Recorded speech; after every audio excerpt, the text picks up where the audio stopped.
When I was asked to introduce Mr. Hoenlein, it is true, it's a man who needs no introduction. I went to Googled Mr. Hoenlein. I thought I'd find something interesting to say. Needless to say, there was so much to choose from. It was hard to decide what parts of my research I should repeat tonight. But as you all know, Mr. Hoenlein is an executive vice president of the Conference of Presidents of major American Jewish organizations. I think the short term for it is President's Conference. For those of you who don't know what the President's Conference is, it's an American nonprofit organization that addresses issues of critical concern to the Jewish community.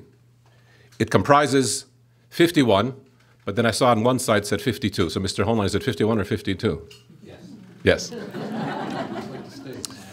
Comprises 52 national Jewish organizations. It was founded to develop a consensus voice among Jewish organizations. It was established back in the Eisenhower administration when they wanted an easier method to gauge the opinion of the community without having to wade into the internal politics of the community and polling leaders of each organization. The conference established a unified voice for the community, one that government officials could consult on important matters. There's only been 2 executive chairmen in the over 50 years that the President's Conference exists. And Mr. Hoenlein is the second and has been there for over 20 years. He has taught international relations and served as a Middle East specialist at the Foreign Policy Research Institute. The mayor of Yerushalayim announced in 2007 that the city council had designated Mr. Hoenlein to be the recipient of the city's highest tribute, the Ne'emon Yerushalayim. Mr. Hoenlein was appointed by 3 presidents as a U.S. delegate to the Organization for Security and Conference in Europe, most recently in June 2007. He also served the New York State Ethical Standards Board. I think it's appropriate that for us here in Canada, that we should recognize that the President's Conference presented our Canadian Prime Minister, Mr. Stephen Harper, with the International Leadership Award for support for Israel. Mr. Hoenlein at the time praised Mr. Harper for his courageous stance to boycott the Durban Anti-Racism Conference. He also praised Canada's support for Israel and its efforts at the UN against incitement and the delegitimization of Israel, where they have taken a role in the forefront. It's not the first time Mr. Hoenlein has been here in Toronto, and it's not the first time I've actually asked him to speak. As a matter of fact, it was over close to 14 years ago that Mr. Hoenlein actually was at my house speaking at a dinner, and the audience was absolutely mesmerized by his speech. But being over 50, I really don't remember what he said. So if you want to say the same speech, I'm sure I'll be as mesmerized once again. Mr. Hoenlein. It's a good thing you don't remember. I can tell the same jokes at least. Nobody remembers what I say. They only remember the jokes. So yeah, I have been here many times. It's the only community that I will come to more than once every 2 or 3 years, which is a rule I have in order to preserve my sanity and not have to run around more than I do, which is a good part of my life. But this is one of the most special communities, and it's one where I've always felt most welcome. I regret that Rob Ford is no longer here. That gave us all a lot of good material, but I'm sure for many of you too. I am indeed a great admirer both of the Prime Minister and of Foreign Minister Baird, whom I've spent a great deal of time with in Israel. I was with both of them in Israel on several occasions. And I would be willing to talk about a deal, a swap, for certain other leaders that will give you a couple of utility infielders and other things if you want to make a deal. But he is really unique amongst the world leaders. I think he is probably the best friend we have. Then comes Australia and a few others. But, you know, you never where Australia is, so we can't tell what they're doing. And and we are grateful for all of those who supported him and stand by him. I know in the beginning it wasn't, he didn't have that many Jewish friends, but today he counts them amongst his greatest supporters, as he told me. This is a very unique day to be here. I must tell you, I did reconsider it, and there's only one reason I came, honestly, and that's because of the Rebbitzin and the letter that she sent me describing the work of Nefesh Dovid and her own personal story, some of which you heard tonight. And as I read the letter over, I said, how could I not be here? An institution that is so unique and it provides such an incredible service, people who could have easily given up on life when you meet so many challenges. You know, we learn in this week's parsha, this past week's parsha, that Yitzchak went and dug wells. And the Philistines, much like their descendants today, went and stopped them up, but didn't just take them for themselves, they filled them in. So not only did they not benefit, but to deprive the Jews of the benefit, they denied future generations access to the most important thing in the desert, to water. And he went and dug another well, and it says his Avadim, his servants, dug another well.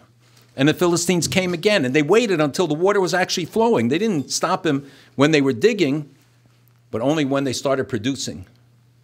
Again, a lot of analogies to events today.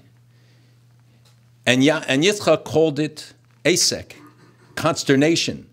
He said he can't understand. Why would they do this? Why would they deprive themselves? It's one thing if you chased them off and at least kept the water for themselves. And he went and dug another well, and again they came and he moved to Gerar and they did it again, and he called it sitna, hatred.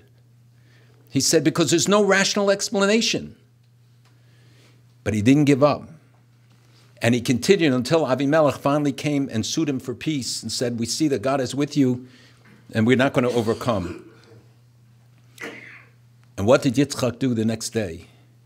He didn't have a big White House celebration. He didn't have a party. He went out and he dug another well. And it says that he did it himself, not his slaves. His slaves already gave up on digging the wells. But he understood that his commitment was to the future, that his obligation wasn't just to the moment, but that he was concerned about what will happen to the children, his children's children, and their children. And that the source of life, water in the desert, was a critical commitment to them. Something that the Philistines were willing to bypass, to sacrifice future generations. Just as we see today, people willing to sacrifice their children to deny Jews the right to life, the right to live in peace, the right to die in peace. So we learn from this parsha, from what Yitzchak did, that no matter what life brings, we can't succumb to it. And to build a yeshiva, to serve kids who are in so much need of this kind of an environment, who can emerge as we saw on the video, and who change their lives because of it. It's not because they had an option of 12 different yeshivas to go to. So this is really a unique institution, and I hope that everyone will respond to the opportunity that you have to support it and to make sure that more young men have the opportunity to come and to benefit from it. Today, as you know, the decision was made to extend the talks on Iran. In addition, there was another attack in Yerushalayim. There were many other things that were going on. I came back from Yerushalayim on Thursday, and I attended the Levaya of Rabbi Twersky, amongst others. And I tell you, it's still something that I can't shake. I was there in Yerushalayim during the attack, and I came shortly thereafter. And because I knew the family, and one of my grandsons learns right near there. So this is a heavy time for the Jewish people. It's a heavy time for the world. We were promised a new world order in the 21st century, and what we're getting is old world disorder. That the world looks more like the 19th century than what the 21st century was supposed to look like.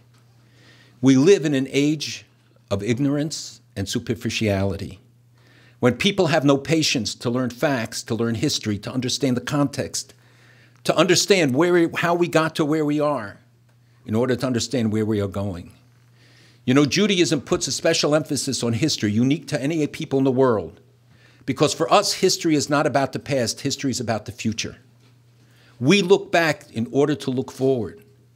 If you look at Oral Chagim, they're not just geared to a ritual observance, they're meant to be experiential. We experience what our Avos and Imahos went through. And all of Sefer Bereshis, we relive it with them. We see their frailties as well as their strengths, because we're supposed to learn from their example and to understand what it is that we're supposed to do. Winston Churchill once said, the further back you look, the further ahead you will see. Our Chazal said it 1,000 years earlier, that they understood that experience was the best teacher, and that only those who learn the lessons of the past are prepared to meet the challenges of the future. 70 years ago, people said they didn't know. We know now it was a lie. They didn't want to know. The archives that are being opened almost every day give us new insights, things that we didn't know until now. That there were 42,000 labor camps, concentration camps, work camps, prisons of the Nazis in Europe. They didn't know. We found out about a mansion outside of London where they kept top-ranking Nazi officers, and they had bugged everything, the trees, the bathrooms, and Jewish refugees sat there recording it and transcribing tapes, the recordings of what they said. And then it was all locked up and put away until this year somebody by accident found it. Not even at Nuremberg did they release it, because they didn't want to expose the lie. We know so much more today, and we still don't know. How many things have come out? I just published a book last month, together with Beit Ashkenaz in Israel, where we documented the shuls that were destroyed on Kristallnacht. Until now, the history book said 195, 225, some even 300, because the Nazis put out these false figures, and they called it Kristallnacht to make it sound like it was crystal and glass and shiny. We call it Pogromnacht, because thousands of Jews lost their lives, many were imprisoned. And we documented, just in the areas under Nazi control on November 9th, 1938, 1,411 shuls and shtiblach that were destroyed. And we're up to more than 1,700 when you include Austria and East Germany. So it wasn't that they didn't know, they didn't want to know. Today, we know everything, all of us. We know, we have instant access on the internet. You can look up everybody's bio, and he did a good job. So there's nothing that's hidden. We're not going to have a cloak of ignorance to hide our shame as people tried 70 years ago. And our grandchildren are going to ask us, what did you do? Just as we ask a generation of 70 years ago, what did they do? We can't say we don't know. The challenges that confront us today are of such severity, and it's a time when nobody has patience. They don't want to hear about it. They want peace now, food now, everything now. Nothing more than 30 minutes, 60 minutes, at most a mini-series. That's all they have patience for. But it's not the way the world works. And especially the issues that confront us today. These are issues that will affect us not for years or decades, but for generations. And the decisions that are going to be made, including the one today, will affect our lives, our children's lives, our grandchildren's lives, and their grandchildren. And I wonder how many of us are really prepared to face the reality. How many of us are ready to look at the world as it is, not as we would like it to be? Who are ready to devote and take the time necessary to understand the challenges and what we have to do about it, to get involved. You know, the Nevi'im, people always say our prophets were prophets of doom. It's not true. They were prophets of hope. You just have to read their message right. If you look at what they had to say, they always gave us a solution. They always told us the way out. You just have to read it right. They told us about destruction in order to warn us, but they always told us what the outcome, how we would come back. So the negative messages are not messages of doom. Ignorance is a message of doom. Moshe Rabbeinu taught us in the mitzvah of Hakel that the greatest danger to the Jewish people are not external enemies or natural disasters. They're ignorance, apathy, and indifference. Those were the three enemies we could not overcome. And unfortunately, we live in an age of increasing indifference, an age when few want to see the reality. In the Haggadah, when we read Avadim Hayinu, and it says in every generation, B'chol dar v'dar, Omdim Aleinu. And Rav Yaakov Kamenetsky Zatzal once asked, wasn't there one generation that didn't have it? Every generation has to be one that didn't have it in all of our existence. And the answer said, go and look at the next paragraph. Tzei Ulmad, where we read, Lavan bikesh la'akaras hakol, that Lavan wanted to wipe out the Jewish people. Yaakov thought, he had a tough father-in-law, but he was building a family. He had great wealth. He had big flocks. And all that time, Lavan was plotting. And his message was that even at times when we don't see it blatantly, you have to know beneath the surface, it's always boiling. For 70 years, we thought we had bought quiet. We thought that the price of the Shoah would have bought us calm and peace. And we see now how it's breaking through the surface all over the world. I wish I could have the time to tell you, there isn't a single day today that I don't get a report from a campus in America of an anti-Semitic attack, often involving physical violence. Frank Luntz, called America's Pollster, did a study, and he was giving a lecture for a group of Jewish college leaders, student leaders. And by chance, as he started, he said to them, how many of you have experienced anti-Semitism directly? And expecting one or two to raise their hands. Every one of the 100 people in the room raised their hand. And he started interviewing them. And he made a film about it. It's a very short 3-minute film on the internet, where you hear about physical attacks against Jewish kids, against Jewish institutions. We think it's Europe, but it's not. It's North America. It's Canada. You know that your universities, York, Concordia, all these places have had a long history of it. And this city in particular, which welcomed Hezbollah and made it the second center for Hezbollah population outside the Middle East, and now you pay the price for it. And when we warned the governments at those times, they didn't want to hear it. You know how expansive the networks are, how pervasive their activities. We did a study about illicit cigarettes, together with a group from Canada.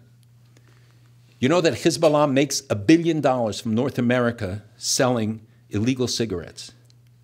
And one of the studies they did at Ottawa, outside the parliament, of the cigarette butts, 30% were illegals. Because there are 50 places on the New York-Canadian border where First Nation and American Indians are producing illegal cigarettes and selling them through networks established by Hezbollah and providing them with huge amounts of money involving narco-terrorism and mafia operations, etc., right in our own communities. So people who think this is somebody else's issue and somebody else's problem better wake up to the reality. This is everybody's problem today. Israel fought the battle alone for 50 years against terrorism.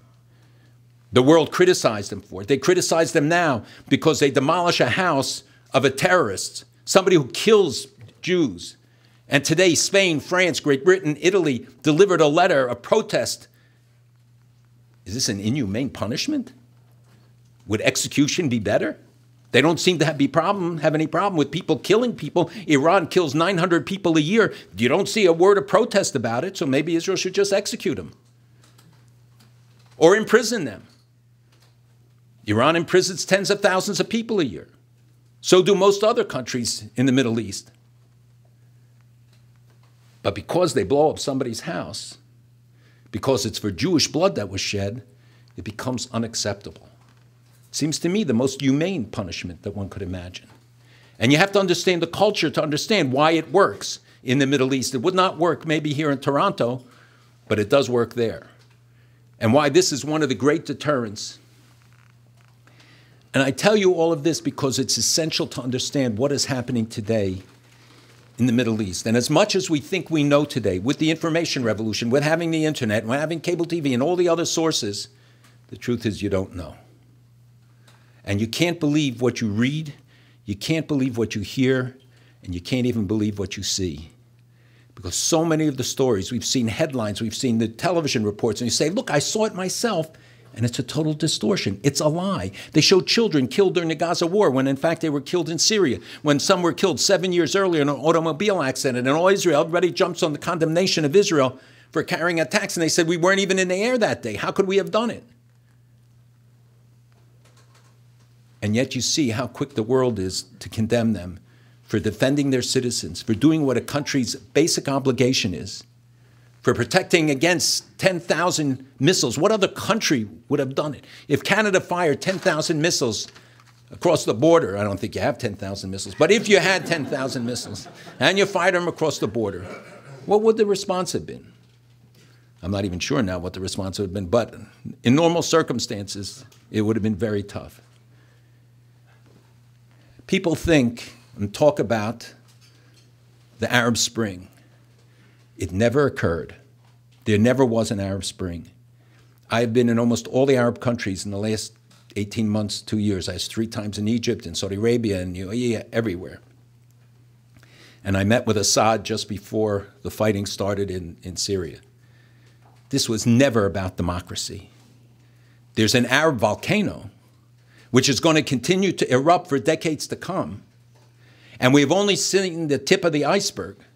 And if you don't believe me, go look what's going on in Libya today. 147 tribes killing each other, where now ISIS and others are organizing. They took over city Dara just this week with 80,000 people, built walls in the middle of the university so men and women couldn't sit together, closed the faculty of law, closed the humanities, killed all the key leaders, doctors, lawyers, political leaders, and took over the city. You don't hear words of condemnation about it, but it's the reflection of the true reality of what's happening in the Middle East. As I said, it was not about democracy. There were young people who wanted democracy, who wanted freedom. But this revolution, first and foremost, was about economics. It was about food. You remember it started with the burning of a cart in Tunisia. Some guys had a push cart, and they wanted to take it away, or were imposing taxes on him, and he immolated himself. In Egypt, 50% of the people make less than $2 a day. There's nothing that drives people into the street more than an empty stomach or an inability to feed your family. That's what this was about, first and foremost. The price of food had gone up 100% in 3 months. Oil, flour, other things, other staples. And it was the Muslim Brotherhood behind it cooking. But they knew that if they were the guys in the streets, the West would be very wary. So they pushed everybody else out front to be on the television cameras while they were pulling the strings all along. I went to Tahrir Square. I saw the demonstrations there. And by the way, there wasn't one sign against Israel. There were signs against America and the American ambassador, but not one against Israel. That doesn't mean that they love us. They don't. But thank God, one of the great miracles of this period is the election of President Sisi and the fact that here you have a guy who's standing with Israel. I met with him 2 weeks ago, and he said to me, if 30 years ago somebody would have said to you that 1,000 Egyptian tanks would enter the Sinai and Egyptian warplanes would be flying along the border of Israel and nobody has to worry about a stray bullet, would you have believed it? And I'm not telling you that this is an Ohev Yisrael. He's not becoming a Zionist yet. But frankly, he will do what's in his interest and what he believes is in the interest of Egypt.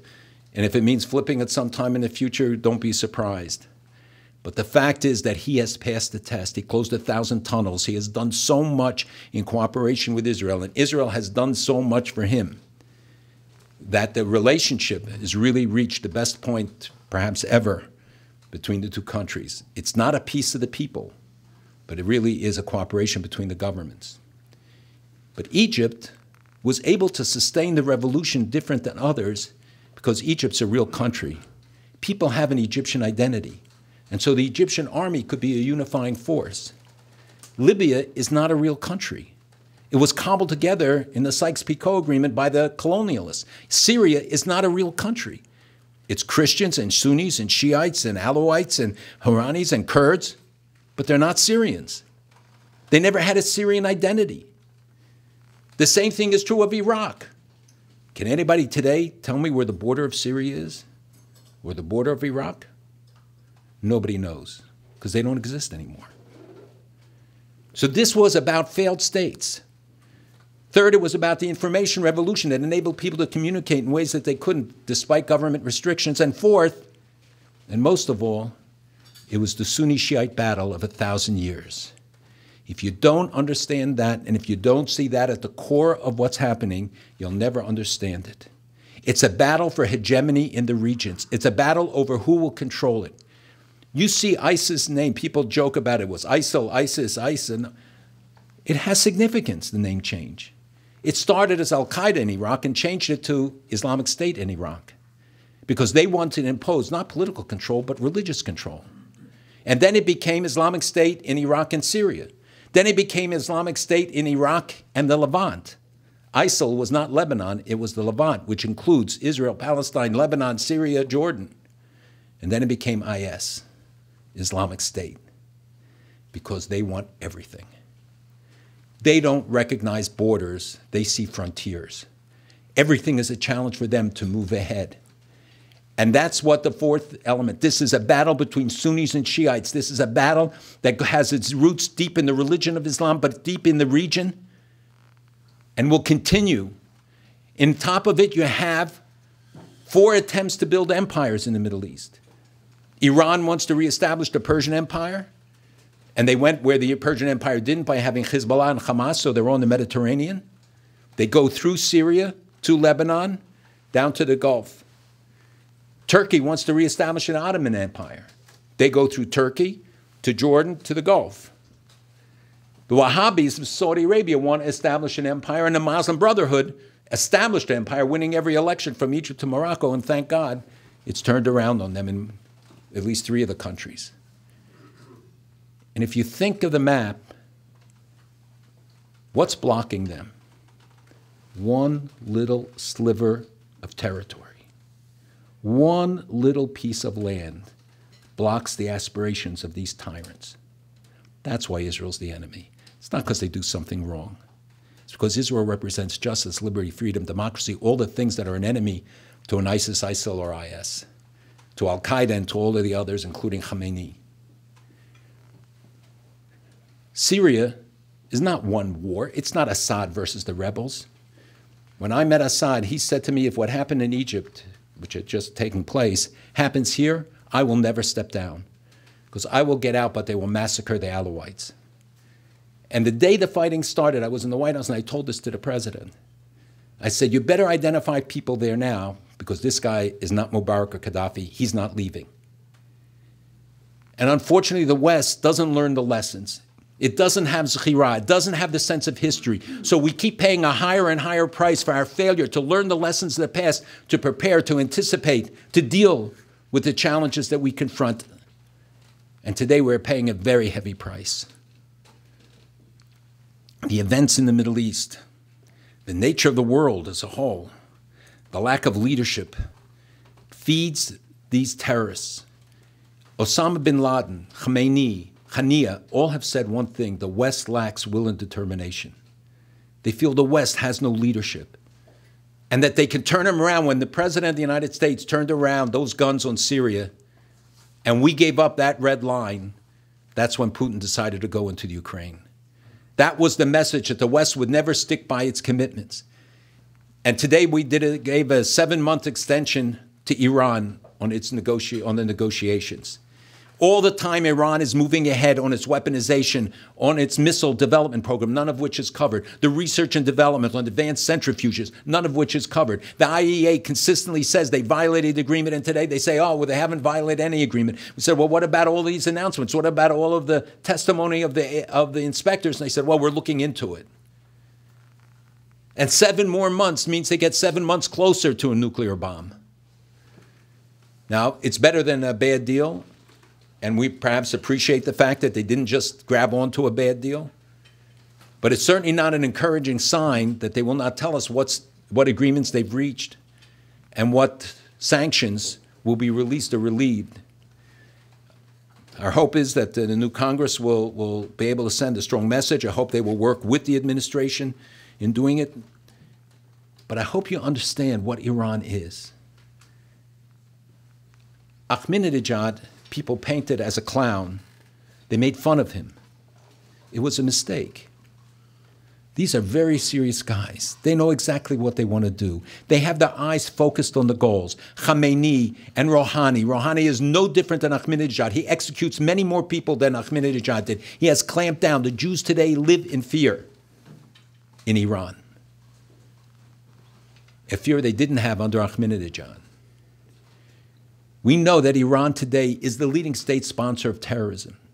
If it weren't for Iran, Hamas wouldn't be Hamas, and Hezbollah wouldn't be Hezbollah, and all of those who said if you solve the Palestinian-Israeli issue, you can start solving Iran. It's all reversed. You solve Iran, you can solve every other issue.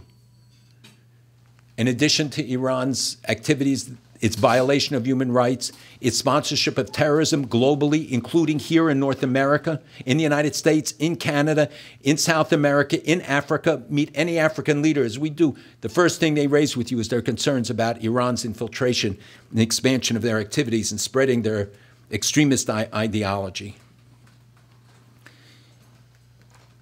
We have real challenges. But we can be very proud of the state of Israel in the midst of all of this. It's the one island of stability. Look at all its neighbors. Who took care of thousands of Palestinians during the Gaza war? Haniya's the head of Hamas's own daughter, came for treatment in an Israeli hospital. His wife came to a hospital during the war. He sent his mother-in-law. I don't know what he meant by that, but he sent his mother-in-law to the hospital. It was one way, I think, and didn't take her back. Who set up a hospital in the Golan to treat Syrians? Hundreds and hundreds of Syrians. I met with the Syrian opposition leaders in Europe, and I met in New York with one this week, and he said, Assad kills us and Israel heals us. Hundreds of Syrians have come there for treatment and go back home but can't admit it because they'll be killed for having gone to Israel for the treatment. Israel today, this year, will become water independent, energy independent. Go and visit the African countries and they tell you, keep the United States, keep Europe, just give us Israel. Israel's a model to much of the world. And think of what it has accomplished. It's high tech and med tech, biotech, every area of human endeavor. Israel is leading the world. Second only to the United States on startups in the NASDAQ, even more than Canada. I don't know if that says it, but it's more than Canada. Israel has done so much, despite the incredible burdens. So we have to show Hakar Satov to step back, especially at a time after seeing the horrible events of last week, the killings, the brutal killings. Look at a world that accepts these kind of attacks, that somebody can go with a meat cleaver into a shul and hack people to death. I can understand with a gun. But to physically involve yourself and do that takes such brutality, such a barbaric act. And around the world today, the #1 recruitment tool for terrorists is beheading people. ISIS started it. They recruit 1,000 people a month now. 1,000 foreigners a month come to the flag of ISIS because of the pictures of the beheading. The Nazis at least used to hide their crimes. They advertise them. And now in Yemen they did it. In Lebanon they do it. In the Sinai they do it. In Iraq they do it. In Iran they do it. And in Syria, they're all beheading people because they found out that this is the way to recruit them. Do you know that there are almost 30,000 foreign fighters fighting for ISIS today in Syria and Iraq? 1,000 Frenchmen, almost 1,000 Italians, about 900 British. What's going to happen when they come home? You have a couple hundred Canadians. The government covers some of them, but not all. They don't even know how many have come back and how many are still fighting. Think of when they come back, trained as killers. In Raqqa, the Al-Qaeda, ISIS has a training camp. Now Al-Qaeda, through the Khorasan group, has set up a training camp for only one purpose, to train killers to go abroad. And believe me, we're the first targets. This is not to be dismissed. This is not newspaper headlines. This is reality on the ground of what is going on today. And if we learned the lessons of the 1930s, and I know a lot of people draw comparisons, I don't. I think the Holocaust was a unique period. And the difference today is that we have an independent Jewish state with an independent Jewish army and navy and air force. But we have to remember what happened then if we want to spare our children those trials and tribulations. to see the hatred again become acceptable. For 70 years, you couldn't say, I hate Jews. Lately, you could say, I hate Israel. But now, more and more openly, you can say, I hate Jews, and it's accepted. That all the restraints and constraints have been removed. That college professors across the world, including the United States, including Canada, can openly profess anti-Semitic views and not fear retribution. But don't dare criticize the Arabs, or Muslims for sure. So there are warning signs that we cannot ignore, and that we have to be conscious of and take note of, that we have to look back and learn the lessons from the past to see what is it that we have to do. You know, they tell the story of a man who was driving in a car in Israel in a Lamborghini, and he came to a red light, and his license plate said Doc on it, and an old man comes up on a little scooter, stops next to him and says, hey, Doc, that's a beautiful car. He said, yes, it cost me $250,000. He said, that's a beautiful car. How fast does it go? He said, well, in a minute, I can get it up to 80. In a minute and a half, 120. 2 minutes, almost 200. He said, that's a beautiful car. Can I look inside? And the doc says, okay. And the old man leans over and he squirrels around inside that car. And the doc says, you know, when the light changes, I'm going to show him what this car can do. The light turns green, he whoosh, takes off. And he sees the old man left behind in his dust.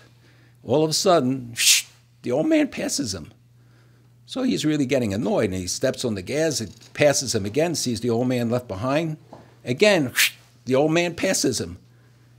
Finally, he's really annoyed, and he floors it, and he takes off, and he sees the old man coming up behind him, and he smashes into the back of the Lamborghini. The doctor jumps out, and he said, is there anything I can do for you? He said, yes, could you untie my suspenders from your mirror? This is, you'll get it later, it's nice. This is what it's like now, that the things we thought we left behind in the rearview mirror, the isms we thought we left behind, the threats, the anti-Semitism, and the other dangers are now coming back again. And it's time to untie the suspenders. And it can only come about if we stand together as a united community. If we demonstrate the achdus that you see in Nefesh Dovid, that people can come from Hasidic families, from more modern families, from all kinds, to stand together, to learn together, to be educated together. There was only one precondition to every great miracle that happened to the Jewish people. It was achdus. From when we stood ki ish achad b'lev achad at Har Sinai, to the rescue of Russian Jews and Ethiopian Jews and Syrian Jews and Iranian Jews and Iraqi Jews, all of which, when we did it, people said, you're crazy, you'll never do it. And today, we see how these communities have been reunited with their people and have come home.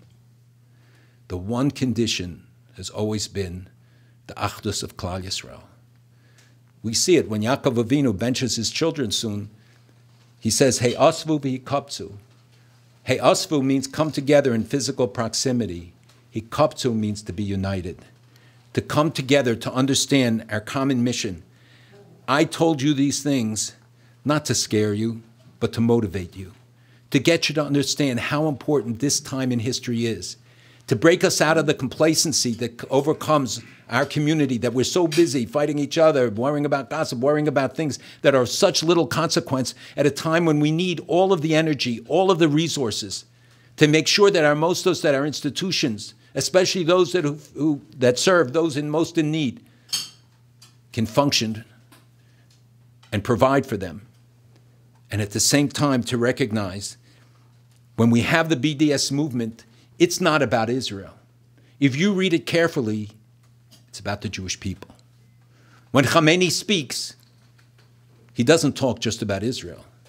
He talks about the Jewish people, because that's the target. Israel is the corporate entity that represents us. Israel is the collective Jew, but they mean all of us.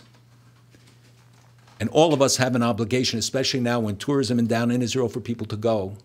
It's imperative that we stand up and we speak out, that all of the challenges we face, and you in Canada have a government that's willing to speak up and can play more of a role often than the American government can when we speak up. When we see that, again, Shechita and Bris Milah are being threatened in Europe, we have to speak up and support the communities there who often feel weak and threatened and alone. We have to see to it that no Jew again is ever alone. If never again is to have any meaning, it can't be simply a call at rallies. It has to be a pledge that we take and that our children and our grandchildren in every generation renew. It means we will never be silent. Not even when Christians or others are massacred. Why is it that the only ones who speak about the 8,000 to 10,000 Christians who are killed every year now by Muslims, the only ones who speak up are the Jews? Where's the church that's so quick to criticize Israel? Where's the United Nations Human Rights Council, the World Council of Churches, that never has a meeting that doesn't condemn Israel, but has nothing to say about 8,000 or 10,000 Christians? I hosted yesterday the Yazidis from Iraq. Many of you have read. They're the ones that the ISIS first attacked. There are 5,000 women sitting in a building. They're kept there from the age of 11 up to service the ISIS fighters. And they leave some of them with the cell phones, so they should call and tell how what horrible things are being done to them. I heard a call from one woman. She said she had been raped 36 times that morning. And you know what their plea was? Get America to bomb the roads. Get them to bomb the roads. We can save them, but bomb the roads. And nobody who hears that doesn't think back to a plea 70 years ago about bomb the railroads. So the world doesn't learn from the past. The hope is that we do. This is the lessons from the Avos and Imahos. They teach us that you got to know where you're coming from. Lech lecha. First, you got to know who you are. You have to educate your kids. And don't take them for granted. Don't think they know. Our polls show that the kids who go to the best yeshivas don't know. And they're subject to the same doubts and the same influences, especially when they go into a campus. They're not prepared. Don't take your kids for granted. Sit down one Shabbos, ask them what they know about the history of Israel. How did Israel come there? You'll be shocked at how little they know. We can't take our kids for granted. They're going to face serious challenges. And only if we have a community that is informed, that is united, and willing to stand up, to learn the lessons of the past, to speak out, to show that we appreciate the nisim that this generation has. What separates us from the generation of 70 years ago is not the world. It's the fact that this generation is a generation of miracles, not of tsaras. We've been given Israel. We've been given Yerushalayim. We have Har HaBayis under Jewish control. We have so many miracles happening. We have more people learning today than ever in Jewish history, perhaps. So we have to appreciate the miracles for them to continue. But you can't take them for granted. That's the lesson Yitzchak was teaching us. Esav sold the Bechira, and it says that by Yaves, that he embarrassed his birthright by selling it to Yaakov. This week is the yahrzeit of Rav Aaron Kotler, Zecher Tzadik Levracha. And he said on this that it isn't that Esav didn't understand how important it was. He understood. And it wasn't that he didn't appreciate it. Because you see later how much angry he got about the fact that he had sold it and he didn't have that right. And he knew what the bracha of Yaakov was. But he couldn't overcome his own personality. That he put a few lentils above the importance of the Bechira, of his being the Bechor. That's what the challenge to each of us. If people like the Kakons can stand up and overcome the challenges and take on the creation of a new institution, to be a model to all of us of what we can do. I know all the reasons why we can't. But today is a time when we have to do. It's a time when each of us has to make an assessment. What is it that we can do? How much can we contribute? And then contribute a little bit more, because none of us will be hurt by it. And how much of our time we give. How many institutions in our community do we support? How much do we reach out to our elected officials? How many times do we make our voices heard? Because your children and your grandchildren are going to look back and ask, what did you do? You better have a good answer.